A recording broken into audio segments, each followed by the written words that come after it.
What if I told you that every hour you work, every minute you trade for money is quietly being converted into something you will never fully own? Not wealth, not freedom, but interest and invisible meter ticking forever in the background while you sleep, while you live, while you age. You think you work for money.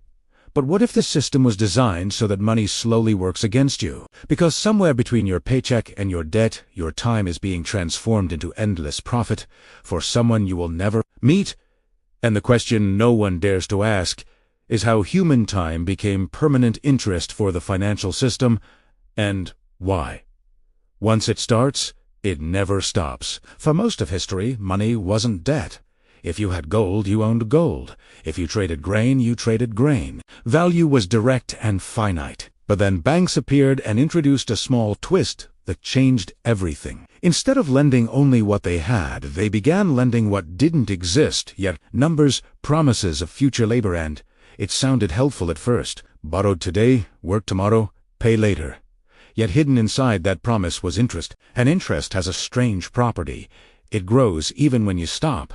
Money sleeps, but interest never does. The real shift accelerated when early central banks formed to fund governments and wars. Kings needed money they didn't have, and bankers offered loans with interest. And for the first time, entire nations owed permanent debt to private lenders, meaning governments weren't borrowing wealth, but borrowing future tax revenue, which really meant borrowing the future time of citizens who hadn't even been born yet. Your time, your children's time, decades of labor already claimed in advance. And because those loans carried interest, they always owed more than existed, forcing new loans just to pay old ones, turning debt from something temporary into something structural and permanent. Then came fractional reserve banking, the multiplier that changed everything, where banks discovered they could lend many times more money than they actually held. So if you deposited $1,000, they could create 9,000 more out of thin air.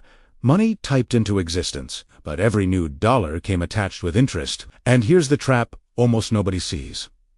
Banks create the principal, but not the interest, which means the extra money can only come from new loans, more debt, more borrowed time, creating a treadmill where society isn't working to build wealth, but working just to service debt. Every paycheck becoming interest fuel. Every hour of your life quietly redirected upward into the system, while the system itself produces nothing physical at all. Eventually, this imbalance reaches a breaking point because compound interest grows exponentially while wages grow slowly. Debt multiplies faster than human lives can keep up, and when people can't pay, crises appear: recessions, crashes, foreclosures, layoffs. But notice the pattern: when families lose homes and workers lose jobs, banks rarely disappear.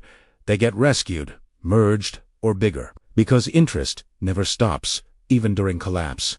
Especially during collapse. Payments continue and governments borrow even more money to save the economy, which only creates more interest and more debt, like trying to put out a fire with gasoline. Look around today, and you see the fallout everywhere: student loans, lasting decades, mortgages stretching longer than careers, credit cards that never truly reach zero, entire countries with debts that will never realistically be repaid, trillions owed globally. And this isn't an accident or conspiracy theory, but simple math. Because when money is created as debt with interest, there will always be more owed than exists, forcing society into an endless loop where time becomes income. Income becomes interest. Interest creates more debt, and debt demands more time. A closed cycle that quietly turns human life itself into collateral. Governments try temporary fixes like printing money, lowering rates, stimulus checks, or forgiveness programs, but these only patch the symptoms without changing the core design. Because as long as money enters the world through loans, someone must always owe, and someone must always work to repay what can never fully be repaid. Meaning the system requires permanent borrowers to survive. Today, global debt stands in the hundreds of trillions of dollars, far exceeding all physical cash, proving that most money is simply debt entries on screens. Your mortgage is debt, corporate funding is debt, government bonds are debt. Even newly printed money often begins as debt. So the system doesn't just use your effort, it consumes your lifetime, turning decades of mornings, commutes, stress, and labor into steady streams of interest flowing upward to institutions that earn money even while doing nothing at all. Because interest works 24 hours a day, and humans do not. And maybe that's the real secret nobody teaches in school. that the financial system isn't just managing money, but converting time itself into profit, transforming years of your life into numbers that compound forever, which leads to 3 uncomfortable truths. First, modern money is mostly debt rather than real stored value. Second, interest quietly converts your time into permanent payments.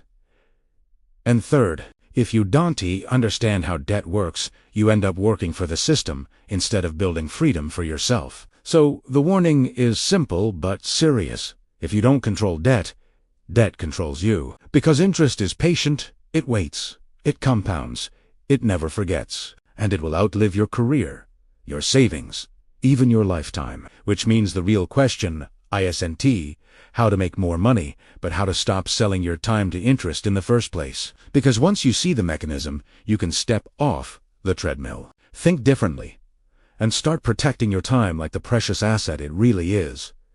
And if this opened your eyes, or changed how you see money and debt, subscribe and keep learning, because understanding the system is the first step to escaping it.